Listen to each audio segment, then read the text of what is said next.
गिट्टी खदान पोलीस ठाण्यात 29 डिसेंबर 2025 रोजी दाभा परिसर टेकडीवाडी येथे घरफोडी झाली होती। त्या अनुषंगाने गिट्टी खदान पोलीस ठाण्यात गुन्हा दाखल करण्यात आला होता।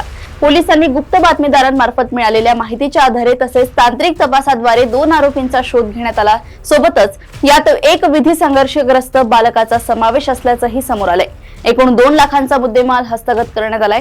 अधिक माहिती गिट्टी खदान पोलीस ठाण्याचे सहाय्यक पोलीस निरीक्षक चेतन बोरखडे यांनी दिली आहे। नमस्कार, मी सपोनी चेतन बोरखडे, पोलीस ठाणे गिट्टी नागपूर शहर। गिट्टी पोलीस स्टेशन येथे दिनांक 29/12/2025 रोजी दाभा परिसर टेकडीवाडी येथे घरफोडी झाली होती। त्या अनुषंगाने पोलीस स्टेशनला घरफोडीचा गुन्हा नोंद आहे। तपासादरम्यान आम्ही आरोपींचा शोध घेतला।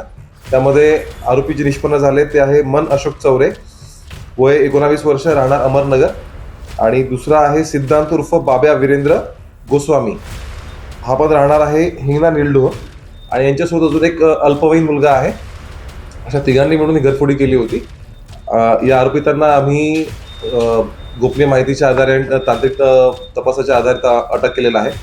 यांच्याकडून आम्हाला गुन्ह्यात चोरी गेलेला एक 10 ग्राम मंगळसूत्र आणि 4 ग्रामचे सोन्याचे कानातले असा मुद्देमाल हस्तगत केलेला आहे।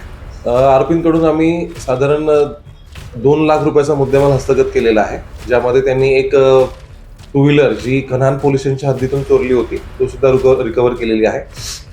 आणि सदर कामगिरी जी आहे ते आम्ही माननीय पोलीस आयुक्त sir, joint CP sir, north region sir, आमचे DCP परिमंडळ 2 सर, वपोनी सर आणि क्राईम PI सर यांच्या मार्गदर्शनामध्ये DB पथकने केलेली आहे।